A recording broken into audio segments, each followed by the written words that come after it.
ভাইয়া, রাজা আজাদের দলের সাথে যোগ দিয়েছে। ও, হারামি দুটো তাহলে হাত মিলিয়েছে। মেলতে দেন, আজাদ আমাকে কিছুই ছেড়তে পারে না, রাজাও পারবে না। তারপরও লক্ষ্য রাখা উচিত, রাজার কোনো ভরসা নেই, ও আজাদের চাইতেও ভয়ঙ্কর। আরে কি ওসি সাহেব, তুমি আর পেগ নিচ্ছ না যে? কি আর কমু, খাইলে কোনো কিছু হজম হইতে চায় না। রাজার নামে 3টা কেস বানাইছি। 1, আমাদের বাড়িতে হামলা। 2, বাড়ির সোনা দানা লুটপাট। আর 3, আমাদের জানে মারার হুমকি। একটা না একটা কেস হালার হলে ভাসবেই, যাইবে কই? রাজার বন্ধু বিপ্লব, ওই শালার কোনো খোঁজ পাওনি? আমি ঠিক থেকে ফিট করিয়ে রাখছি, বেড়ার কোনো খোঁজ নাই। গ্রামে আইলি হালায় ভাসবে, ওরে পাইলেই জানবেন সব কাদের পাইয়া গেছি। রাজা, আমি পালিয়ে পালিয়ে বেড়াচ্ছি। ওসি পুলিশ পাঠিয়ে আমাকে খুঁজছে, বাড়িতেও যেতে পারছি না। গ্রামের মোড়ে মোড়ে পুলিশ। গ্রামের অন্য লোকদের খবর কি? ওদের আবার খবর, পুরো গ্রাম খালি হয়ে গিয়েছিল, এখন আবার কিছু কিছু ফিরছে। আর মা আগের মতোই আছে। তোর আর গ্রামে ফিরে যাওয়ার দরকার নেই, তুই আজ থেকে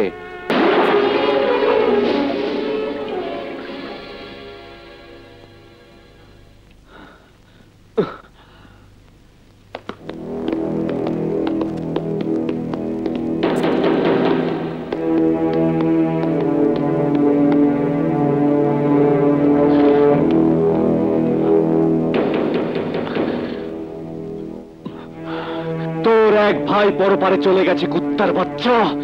এবার তোদের দুজনের পালা।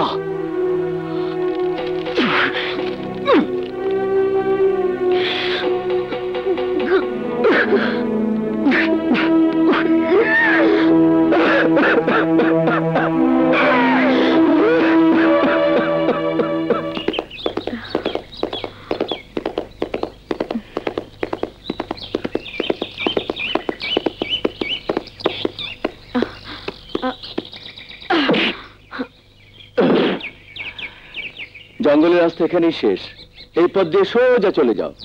এই নাও।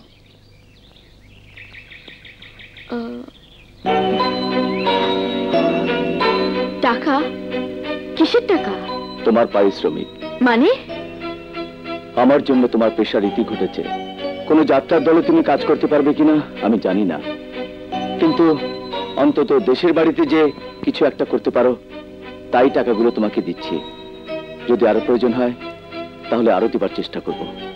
টাকা ছাড়া আর যা চাইবো তা দেবেন? কি চাও? আমি আপনাকে চাই। কি?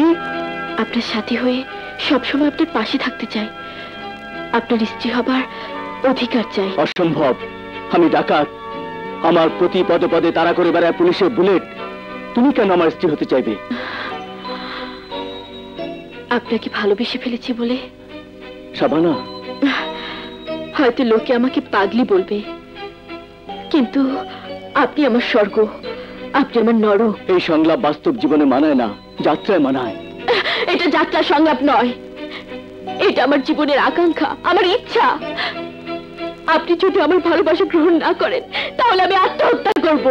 শাবানা, আজাদ, শাবানা,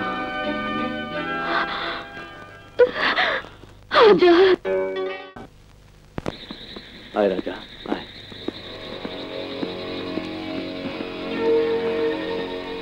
তোরা দাঁড়া, আমি আসছি। সোনা মিয়া, সোনা মিয়া।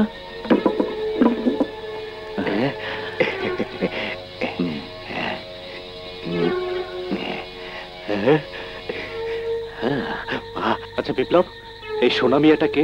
এই সোনা মিয়া জহুরি আজাদের ক্যাশিয়ার। সব সোনাদানা আজাদ ওর কাছেই জমা রাখে। দলের প্রয়োজনে বন্দুক বুলেট সব ওই জোগাড় করে দেয়। চল রাজা। হ্যাঁ চল। আচ্ছা আজাদ, সোনা মিয়াকে এতটা বিশ্বাস করা কি ঠিক হচ্ছে? ঠিক পিঠিকে কিছু নেই। ডাকাতি করে পাওয়া স্বর্ণ আমি ওর কাছে অর্ধেক দামে বিক্রি করে দেই। আমার সাথে ব্যবসা করে 3 গুণ লাভ করে শালা। বিনিময়ে আমাকে বুলেট বন্দুক পৌঁছে দেয়। ও জানে আমার সাথে বেইমানি করলে ওর লস। কিন্তু ওর কাছে বুলেট বন্দুক আসে কোত্থেকে?